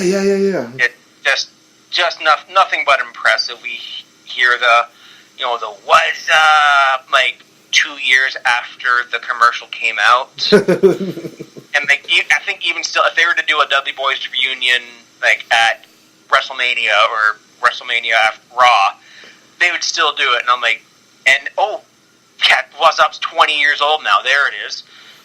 Dear God, feel old yet, anybody? I do. Because I remember watching that commercial, and it's like, oh, holy crap. How old is this thing? Oh, God. Yeah. And just Bubba Ray, like, doing a powerbomb through Jeff, through Edge, just looked absolutely painful. All of them on the ladder, like, the quadruple... Whenever there's, like, a quadruple stack of tables, I just think, oh, yep, here it is. The Dudley... Well, the thing that Spike does, at one point, was called the acid drop. Oh, yeah, that's right. Yeah, that is like a tornado diamond cutter or something like that. Really impressive, actually. Like, I loved Spike Dudley's ECW run when he was, like, the giant killer. Like, he'd beat, like, Sally Graziano or Sid or something like that, and just think, oh, he beats all these he's a giant killer. Rhino's goring Matt through the table, like, that could have broken a vertebrae. And it's just reminded me of the, have you read Edge's book? A long time ago, I did, actually. The new one that came out in, like, 2004? Yeah, well, that's his only book. Oh, yeah. Then. Yeah, and it talks about, like, Rhino and all them on those death trips.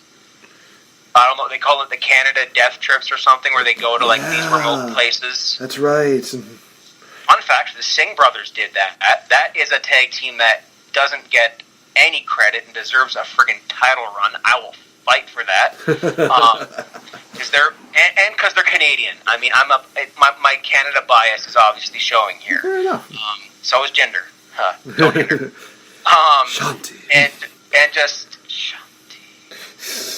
Lita just doing everything, like her doing the Lita Corona, and just the funny foreshadowing of the Edge spot. And the unprotected chair shots.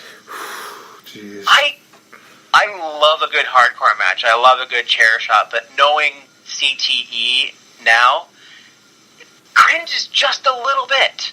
Like, because Spike got one right in the face. Mm-hmm. Ate all that chair. And yet, there's a thing. And I think I was listening to... The Attitude Era podcast on their Patreon. They're covering the Hardy Boys book, Exist to Inspire. Okay. It's a funny book, like weird funny, but the way that Adam Bigelow and Kevin Matten cover it is just they break into like Hardy Boy characters, and there was a spot allegedly that Jeff proposed for this match, and he was going to do like they go to the top of the ladder. Like, instead of doing his swanton, he's like, get up there, do the X spot and kind of do something like he got sniped and he just flings off, or something kind of like the trust fall that Kofi does. Okay. And Michael Hayes is like, no, this is the last time you three are going to face off. You're going to do the fucking swanton. And his things get shut down, and he just, JR's call of that spear is like, oh, for the love of God, Edge with a 20-foot ladder with a spear. As God is my witness, they're broken in half. As God is my witness, I almost witnessed the death of Fretz. And I don't think it was in this match, but there was a line that that JR said in one of the gimmick matches that one of any combination of three teams had. It was like, there's going to be some erection destruction tonight. Phrasing.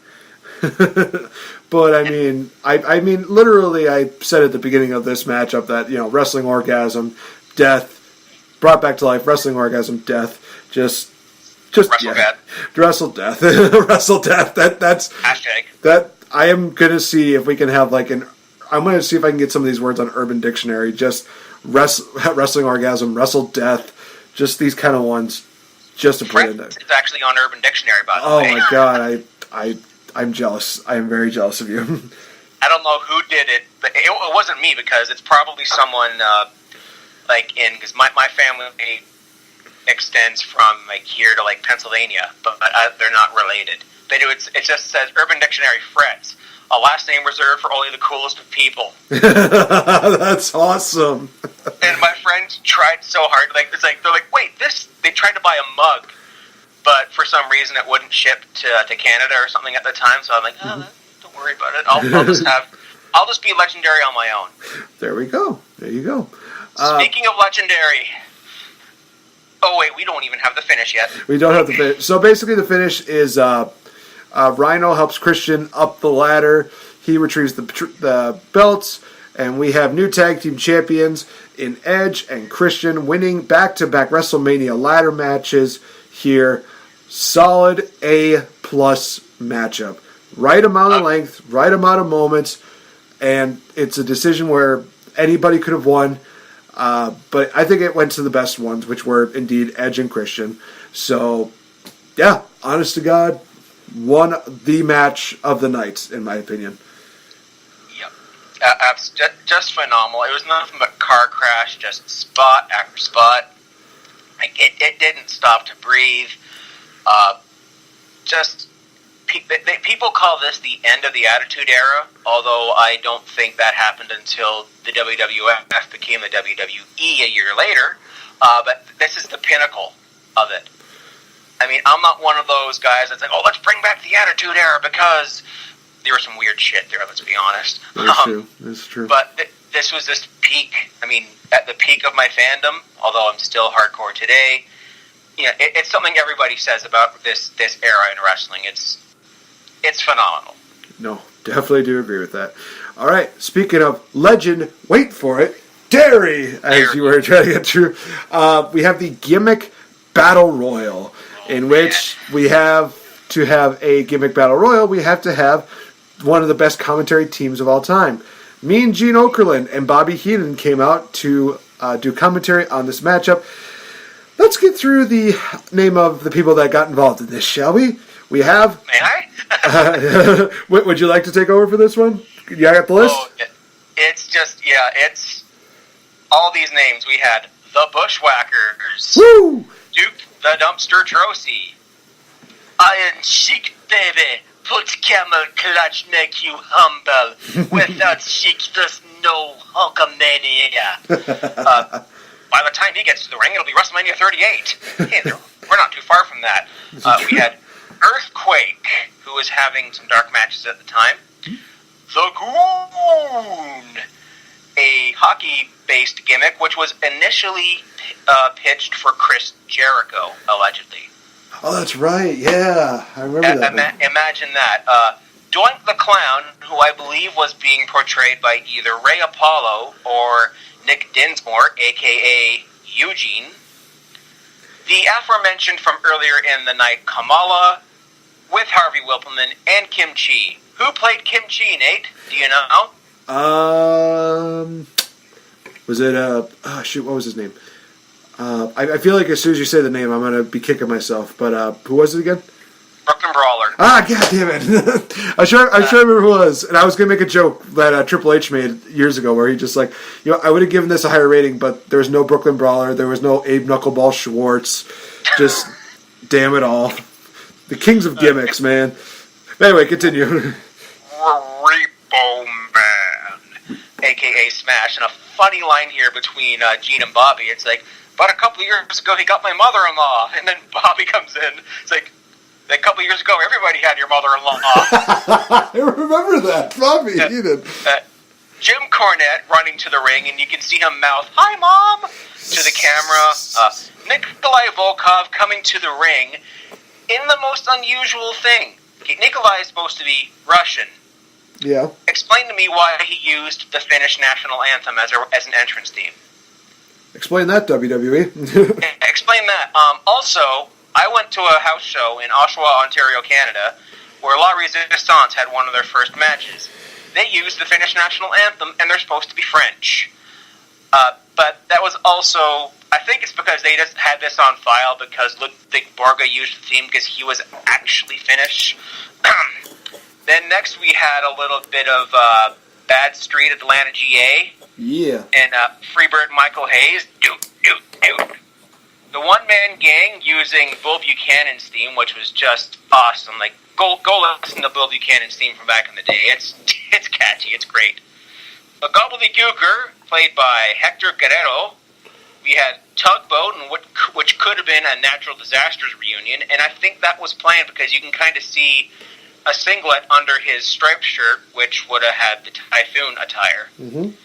Hillbilly Jim. Now, you know that meme where it's just like, I hate country, and then all of a sudden there's like a picture of a cat singing Jolene. Yeah. Jolene. That's me with, I don't like country that much, but I'll just go, don't go messing with the country boys, country boys. And then, my personal favorite, I love you. Brother Love, Bruce effing Pritchard. And then finally, a man who I might be meeting at Comic-Con this year, Sergeant Slaughter. Now, I'm a Canadian guy. I don't mind those patriotic America gimmicks, but at the same time, I get a kick out of the anti-American gimmicks, like the Iraqi sympathizer that Slaughter did. Oh. Like the ultimate puke. And then, everybody out of the pool. and who wins this one? Surprise entrant, the Philadelphia Brawler. What was his name? No, not him. Damn it. Who wins this match? But the man I think who couldn't take a bump at this point in time because he could barely walk to the ring. Cheeky baby, make everyone humbling gimmick battle royal. And then of course Sarge had to get his heat back with the Cobra Clutch.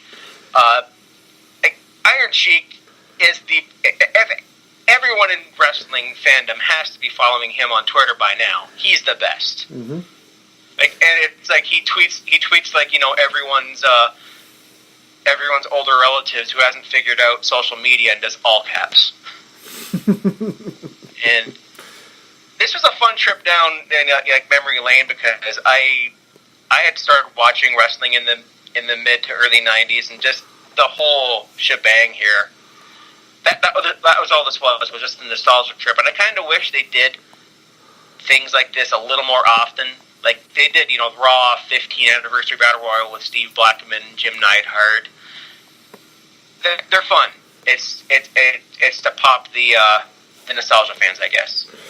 Yeah, that's kind of what I based it on. I gave it a B because of the fact that it is the nostalgia there. It was one of those things where, you know, it didn't really drag on. It wasn't one of those things where it was like, oh god, when is this going to be over? It's just one of those things where it's like, oh, there goes this person, oh, there goes this person, oh, there goes this person. Surprisingly enough, our boy Bruce Pritchard was a part of the final four of that entire matchup. What the hell kind of surreal world do we live in where that happens? Rumor innuendo is is that Dude Love was going to win in the first place, and then they thought, no, let's give it to the Sheik. He's done enough. Now, let's give it to the Sheik, and now let's transition into a sponsorship by Blue Chew. Oh my gosh, yes. All right, so man, we've been doing this for quite a while, and we're down to our final two matches. Let me look at the actual time. Oh gosh, we've been almost doing this for about an hour and a half. But you know something? This has been an awesome event. I'm okay with this. If we go for 2 hours, I'm totally okay with this. Let's talk about The Undertaker versus The Game, Triple H. And the build-up to this is just really well done. It starts with just Triple H just saying, I've beaten everybody there is to beat. I've taken your heroes. I've beaten them all. Taker comes out, and it's like, you ain't never beat me. And if you try to fight me, I'll make you famous. In which Triple H, of course, just says, hey, you get my business, I'll cripple you, because that's what I'm famous for. And then we get this whole deal where Undertaker basically wants to assault Triple H, and then Triple H has the whole restraining order put on The Undertaker against Stephanie McMahon. And I love the whole deal where we see the whole deal where Stephanie's just say like 25 feet. Undertaker talks to Kane. Kane's just like, okay. And he just goes after Steph. And that classic line of Paul Heyman where it's like, oh man, there's no restraining order against Kane. And then, of course, we get, you kind of showed it, the gorilla press with Stephanie, that Kane does, and Undertaker basically says, I want a match with Triple H at WrestleMania, one-on-one. I do love how William Regal at first just like, I can't do that. What? Hey, why don't you send Stephanie down here? He's like, no. Okay, fine. You got the match. You got the match. So, of course, we get into the match. Undertaker versus Triple H. Oh, and we start off with, we are Motorhead, and we're gonna kick your ass. Yes. Fun to play the game. I don't know the words, but I'm playing it. Fun to play the game. I don't know the... I'm a metal guy. I love Motorhead. R.I.P. Lemmy. But like every time I think he's been at WrestleMania a couple of times for H, and it's just like every time it's like he's like I don't know if anyone knows this band, Can of Coke, but Five Iron Frenzy. Okay. They're like a ska band, Christian ska band from back in the day, and they're famous. Reese, the lead singer, is famous for forgetting his words. And when I went to their reunion show in Denver in 2012, that's what happened. Luckily, the crowd pitched in for him. But, yep, right away, R.I.P. makeshift Spanish table. Right. And I love kind of how I think you mentioned this before we even recorded yesterday. I think you said just I love how Lemmy just makes up words as he's singing the song. And it's kind of one of those things where I remember he did the same thing at WrestleMania 21, where he did the live entrance with Triple H, which honestly, in my opinion, was the better one. But that's just me because that was my first actual live WrestleMania I saw. That being said, it's just one of those things that I have here: Motorhead live entrance, goosebumps. And to me, it's just one of those things where it's like even years later, that entrance, that music live, it just gives me the willy. It really hits a chord in my body where it's just like, this is really good. This is just one of those things where you're listening to it. He's just rocking out to it. Yes, he's probably saying all the wrong words. Who gives a crap? It's Motorhead. They literally are probably one of the baddest ass bands of all time. And they could just say random words, or they could just say, like, all about the game and how you play it, gonna restart it because I can't make it. It's just random shit during this about video games. It's awesome. And then I got another dose of goosebumps because after that, we get the Undertaker's, dead man walking. Keep rolling. Probably my more favorite Limp Bizkit song. Other than that, it's just like, eh. But yeah, just hearing that theme music with the Undertaker and having him do the whole, motorcycle deal. You hear the engine roaring. It is just so awesome. Definitely, guys, if you get a chance, check out the entrance for this matchup because it is just amazing. It's one of those things where if you don't get goosebumps with this, you probably don't have a single bone in your body. I'm just going to state that right now. But, yeah, this turns into a very brutal fight between the two of them. Holy crap. Oh, it's just, right away we get, like, ref bump right away, and then he's down for, 10 minutes, and he just got, boop. It's like, what's this, the finger poke of doom? Come on, man. Right. Well, there's a point where Undertaker actually even assaulted the ref while he was still down. It was just, I think it was like a disqualification, streak over. That would have been the case, but I guess the referee just was like, oh, okay, I'm just going to take a nap here. Of course, we see this basically turned into a street fight, even though some people are just saying, well, it was a no-holds-barred deal. It was not advertised as no-holds-barred. This was literally just a one-on-one match, but the referee decided to take a nap. That is literally what this match was. And we see, them just brawling on the outside. We get a brutal choke slam on the outside where I think he was on a, you might have to help me with this. I think they were on kind of like one of those scaffolding ladder deals. It was like a scaffolding. It actually, the camera angle made it look like it was more than it was, but it was kind of like something like it was like a makeshift. It wasn't makeshift. It was kind of like a bit of a scaffolding. It was in the pyrotechnics audio area, and you just see Triple H get choke slammed. He got choke slammed to hell, by God! He disappears off the camera, and it's maybe 5 feet. Well, still, even there, it's still it looked cool. And it was really cool is that the fans there, they probably didn't even care if it was 5 feet or 50 feet. They were chanting, "Holy shit! Holy shit! Holy shit!" Again, shout out to Houston crowd. You guys were awesome tonight. Houston strong, baby. Oh my gosh. So we get a situation where Triple H goes for the sledgehammer. Undertaker just is like, nope. Do you have an attempt to a tombstone? Undertaker tombstone, tries to get the referee up again. Then we have a sledgehammer shot to the Undertaker's head, and it's one of those moments where we see it gets that close to Undertaker losing at WrestleMania. It's like 1, 2, 3, nope! And it's like, oh, was this the one that was when he was up for the last ride and got bonk right in the head? Oh, yeah. Yeah, that. And Taker bled. Yeah. He bled only a little bit because after that we see Triple H do the whole mounting in the corner deal. I know phrasing. He's doing the whole 5 count, the 10 count punch deal where he's doing the 1, 2, 3, 4, 5. Then Undertaker grabs him. Last ride. 1, 2, 3. Undertaker is 9-0 at WrestleMania. And I gave this one a B+. It was a really good matchup. It's another of those matches where I think, okay, this is really good. It definitely starts putting up the fact that, hey, this guy's got a streak going on right now. He's now 9 victories in, which basically nobody probably at the time could even fathom to even touch. So this is, I think, where they started doing it. I think even probably the following year when he had that match with Ric Flair was when they just thought, holy crap, he's at 10 wins. That's insane. Yeah, the whole deal where he's counting, he's using both hands, he does the eye deal.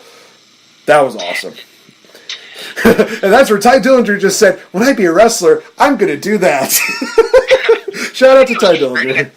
Shout out. I think he was even training at this point because a couple years later he was in a backstage skit. I just kept Stan. That's you right. bastard. That's right. So let me ask this before we get into the main event. Which one of the 3 matches between Undertaker and Triple H at WrestleMania do you think was the best? Because for me, it's kind of hard to pick sometimes, but I think that this one is kind of the best one out of the 3. It's really hard to beat the original. Absolutely. As good as the other ones were, like, I know the other one, though I think there was the Hell in the Cell one with Michaels as the ref. Yes. It had a lot more emotion just because of how close the streak came to being over with that super kick pedigree, and then Michaels is in the corner like, oh dear God, what have I done? I remember that. That was just absolutely insane. I was just like, oh God. Pure gold, but I hated that they didn't, like, those matches, well, they didn't reference this one in 2001 at all. Man. In either match, but the, Triple H passing, like the visual of Triple H passing out in the Hell's Gate with like a sledgehammer in hand and then gone. That's cool, but as mixed feelings that I have about American Badass Undertaker, phenomenal. This one, gotta go with the OGs. Hells yeah!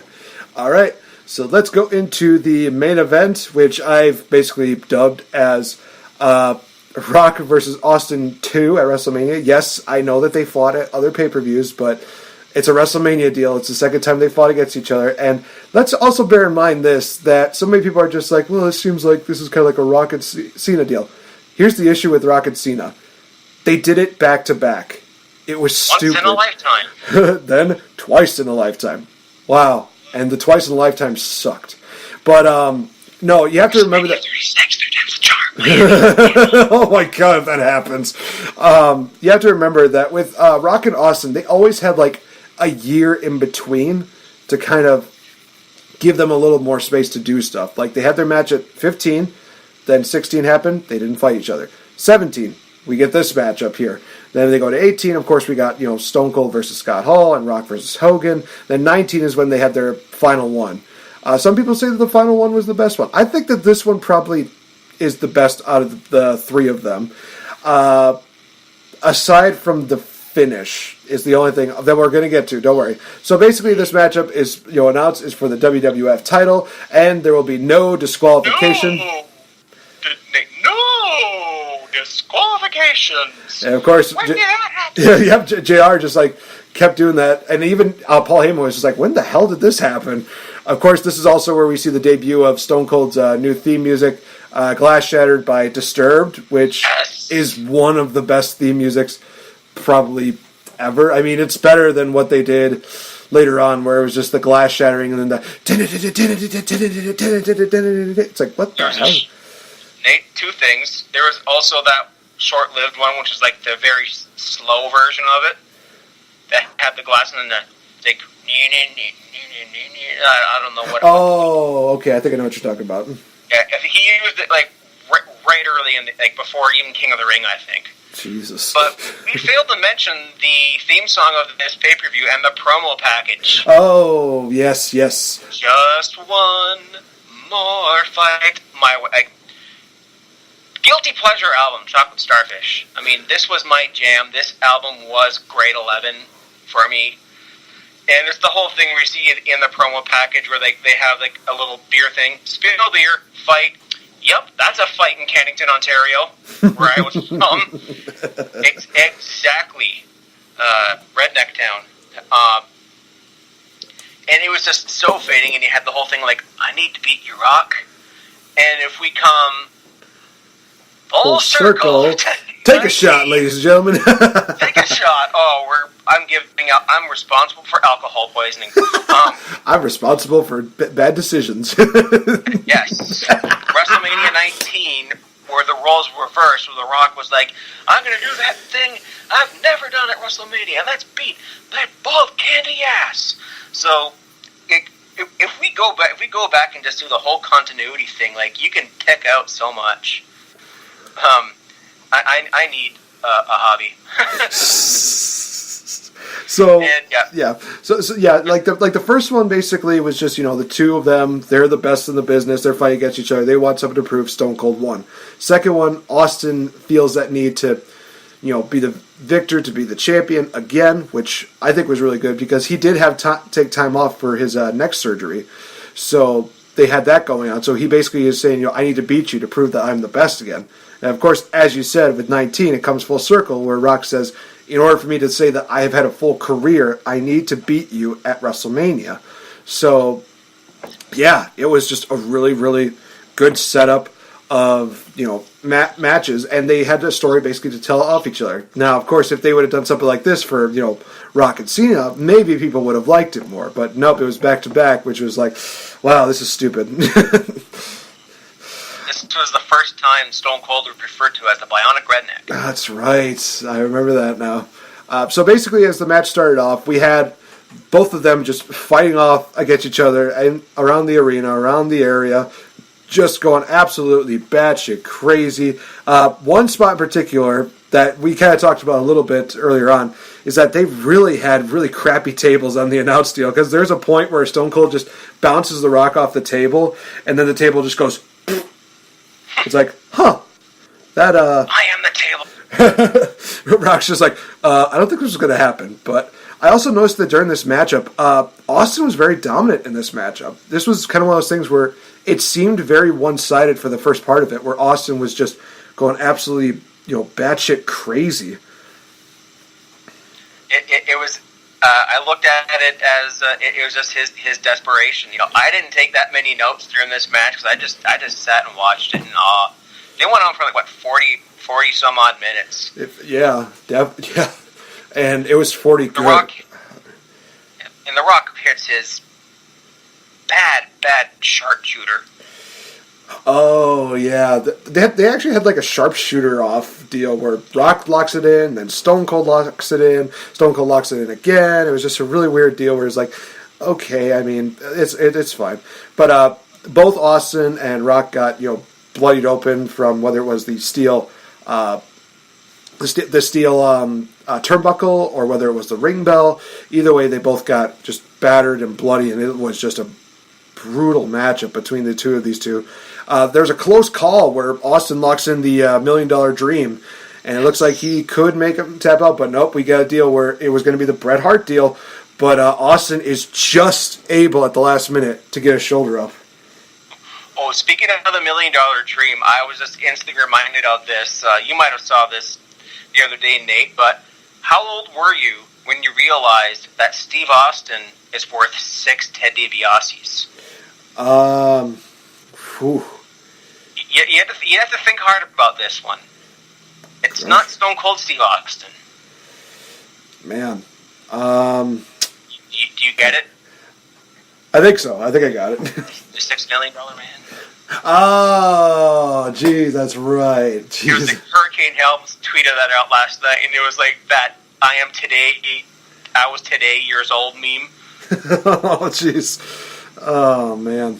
That's awesome. Hurricane Helms, absolutely amazing. Shout out to Hurricane Helms, who honestly, I want to also do this as like a side note because, well, since we're talking about him, we'll talk about the matchup in just a minute. But he actually did a tweet where he basically talks about how it seems like, you know, he's done this for so long, and it seems like his years are kind of dwindling down.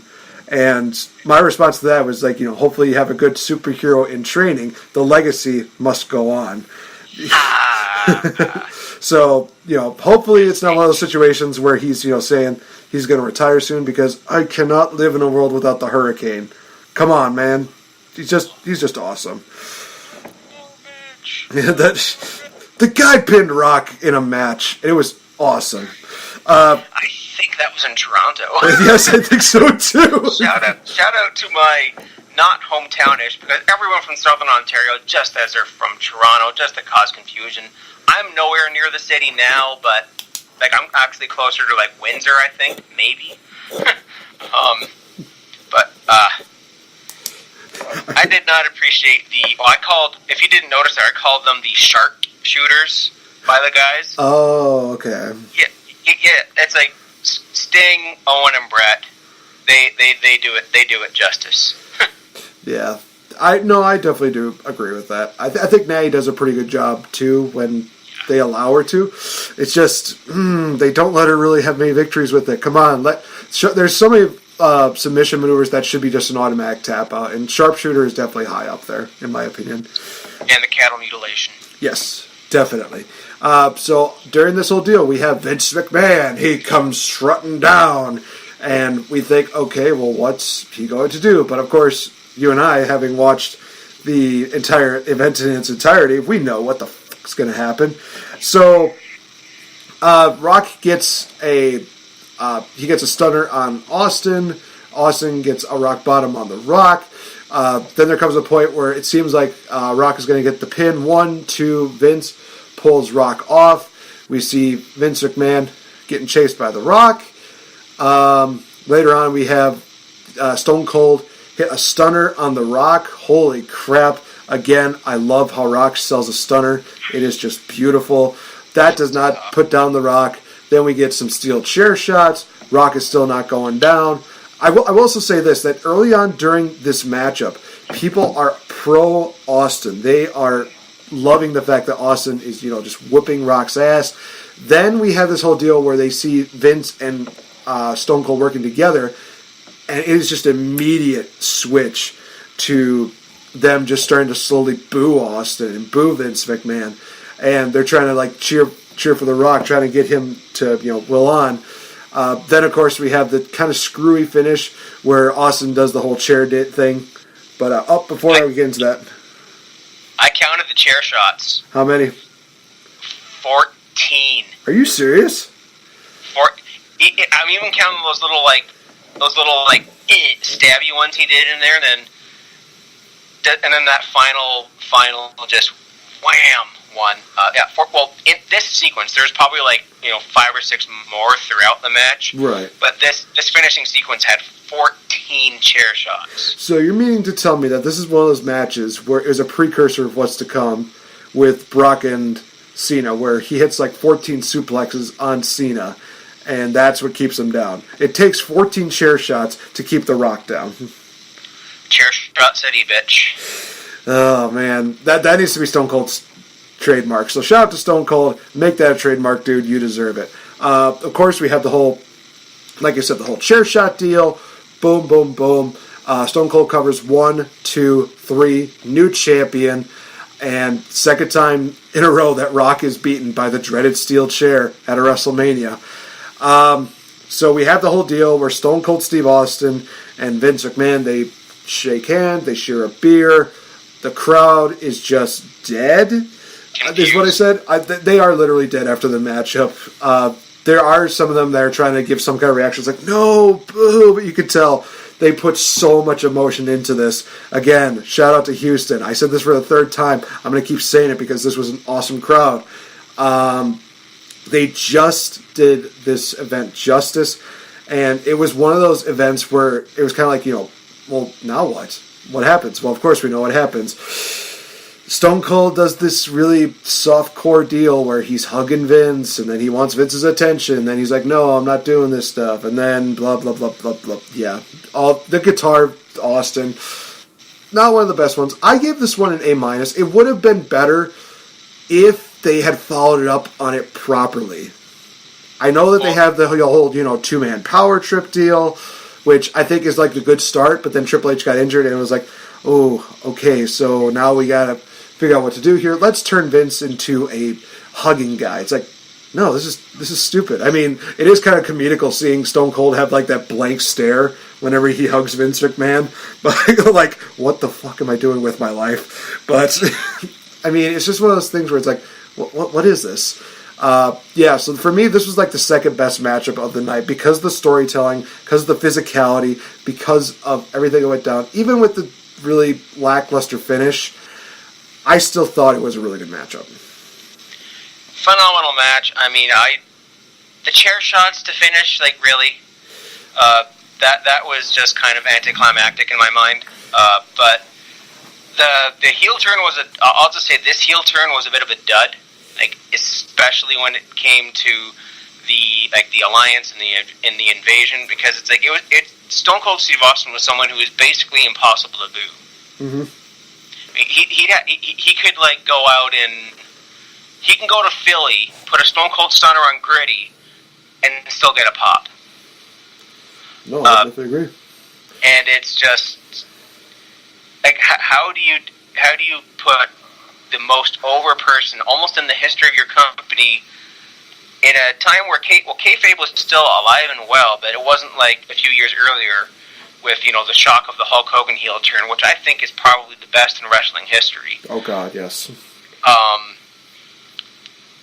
It was just they tried with him. I mean, I think I would agree that the 2-man power trip was a good start, but the injury just derailed it, and then we're like, okay, let's put him in the invasion, but let's not reference the fact that he was a WCW guy and a United States television and tag team champion. Yeah. No, I definitely agree. It's just, again, hard to boo somebody that's so beloved. And even nowadays, when he comes out, he gets one of the biggest pops that everybody loves. And, he could say some things on his podcast that people might not like, but he's still one of those respectable names that everybody will always appreciate him for it. When you hear the glass shatter, boom. He comes out, people love him. So I get where you're coming from. All right, so final thoughts, final grading. I gave this full entire event a solid B+. The thing about this is that it's a really good WrestleMania. It's one of the better WrestleManias of the entirety of its, archives, of its chronological deal, whatever you want to call it. A couple hiccups here and there. I thought that, the Gimmick Battle Royal, it wasn't really that eventful, but at the same time, it was still a fun matchup. The street fight, to me, was the worst matchup of the night, but at the same time, it still, as Mr. Fretz said, told the story. It still kind of crossed things over. It still made everything make sense. Every other matchup was either, really good, great, or absolutely phenomenal. So this was just one of those very well put-together cards, and there was very few points where it was just a complete and utter dud. Yeah, I'm giving this an A-. I mean, the nostalgia shades are very very heavily involved here. Top to bottom, the only I didn't care for much the China Ivory match, but from a storytelling perspective and the whole comeuppance thing, I'll give it some credit. There wasn't really anything bad on here, like Vince and Shane. It was comedy. It was also the payback thing. TLC was just absolute carnage. Triple H, you follow that. You follow that off with Triple H. Well, no, that was the Gimmick Battle Royal. I'm sorry, but then you just had boom boom Triple H, Taker, and Austin Rock just going full tilt here. It was was fantastic, and just to go back and think about my life at this point in time was kind of fun too. Yep, let's say A minus. Hey, fair enough. So, guys, we are not done here because next week we are going to be covering another WrestleMania. It is actually going to be the first WrestleMania that I ever saw, whether it was live on a pay-per-view, whether it was, recorded. It's going to be covering WrestleMania 20 in Madison Square Garden. Quite possibly, and Mr. Fretz is just showing me the VHS that he has. I feel old because I remember those. For those of you that are that remember VHS tapes, take a shot just to finish off the entire podcast. This has been the Full Circle podcast with Mr. Fretz, and holy crap, this has been absolutely amazing. And the next show, WrestleMania 20, is going to be probably just as good. It's a very packed card, and there's a lot of surprises, a lot of really good matches.